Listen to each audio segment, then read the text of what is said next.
बिना दूल्हे की शादी, ये सुनते ही आप शायद सोचेंगे कि ये कैसी बकवास बात है। शादी हो और दूल्हा ना हो, दोनों को ऐसे अलग अलग कैसे सोचा जा सकता है।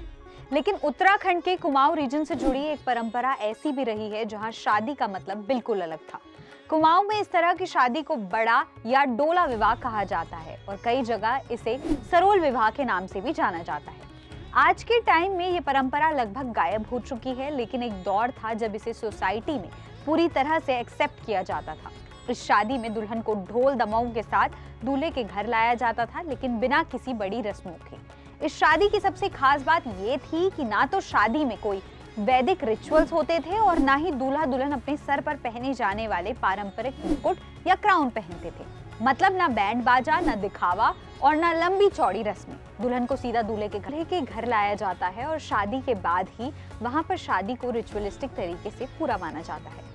बड़ा या डोला मैरिज असल में कुमाऊं सोसाइटी की एक प्रैक्टिकल सोच को दिखाता है, जहां शादी को एक सोशल रिस्पॉन्सिबिलिटी माना जाता था, ना सिर्फ एक धार्मिक या शो ऑफ वाला फंक्शन। ये परंपरा खास तौर पर उन फैमिलीज के लिए थी जो ज्यादा खर्च नहीं कर सकते थे, लेकिन फिर भी अपनी बेटी की शादी इज्जत के साथ करना चाहते थे। सोसाइटी की एक्सेप्टेंस ही इस शादी का सबसे बड़ा प्रूफ होती थी। टाइम के साथ साथ जब कुमाऊं रीजन में एजुकेशन बढ़ी, शहरों का असर आया और शादियों में दिखावा और रिचुअल्स बढ़ते गए, तब ऐसे सरोल मैरिजेस धीरे धीरे कम होती चली गई। आज के कुमाऊं में इस तरह की शादियां ऑलमोस्ट देखने को नहीं मिलती। अब ज्यादातर शादियां पूरे वैदिक तरीके से बड़े फंक्शंस और हेवी अरेंजमेंट के साथ होती हैं। लेकिन इसका मतलब ये नहीं है कि बड़ा और डोला मैरिज की इंपॉर्टेंस कम हो गई हो। ये परंपरा आज भी कुमाऊं की कल्चर हिस्ट्री का एक इम्पॉर्टेंट हिस्सा है। ये हमें याद दिलाता है कि पहले शादी का मतलब सिर्फ रस्में पूरी करना नहीं, बल्कि दो लोगों और फैमिलीज के बीच समझौता, जिम्मेदारी और भरोसा देखा जाता है।